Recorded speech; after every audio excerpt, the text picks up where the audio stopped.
Hey guys, coming to you from my kitchen. Unfortunately, I don't have any cakes commissioned to share with you today, but it doesn't mean that I don't spend time with my oven. So this morning, in typical Julie fashion, I got up and I went to the grocery store around 6 a.m. and I came home with those refrigerated cinnamon rolls. You know the ones I'm talking about. You pop the can against the counter and they nearly give you a heart attack once they open up. Anyway, I use a 9x13 and I put mine in a layer of 2 and then 1, like 2 and then 1, 2 and then 1, and then you end up with 2 at the bottom. So the key here with most baked goods is you pull them out right before they're done, because they do what's called carryover cooking. They cook a little bit more when you pull it out of the oven. So if you have dry baked goods as a rule, this is probably the reason why. So with cinnamon rolls, you're particularly susceptible to being very dry on the edges. You know, we all want that gooey middle. So here's what you do with your store-bought ones to make them super next level. You pull them out right before they're done.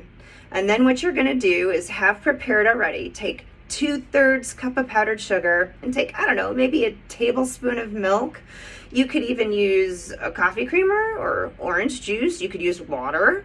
I ended up using milk today. You could use heavy cream, whatever you like. If you want to throw some cream cheese in there and knock your socks off, orange juice, get creative, maple syrup, whatever you want. That might be kind of goopy. But anyway, you mix it all together with the store-bought.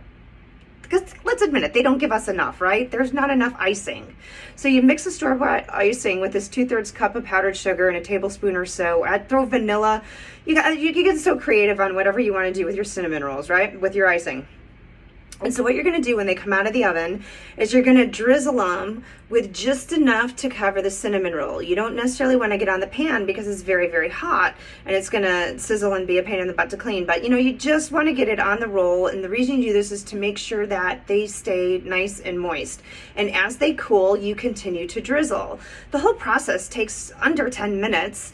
But you continue to drizzle some icing and you end up essentially with a product similar to this. They look like those store-bought glazed honey buns. That's, essentially what you're doing to it. So if you want friends and family asking you to be the one that make the cinnamon rolls, do this. If you want to enjoy nice gooey cinnamon rolls from start to finish, this is the secret to doing it. Let's just admit they don't give us enough icing in the package and leave it at that. Happy Sunday. I'm going back to my newspaper and enjoying my coffee.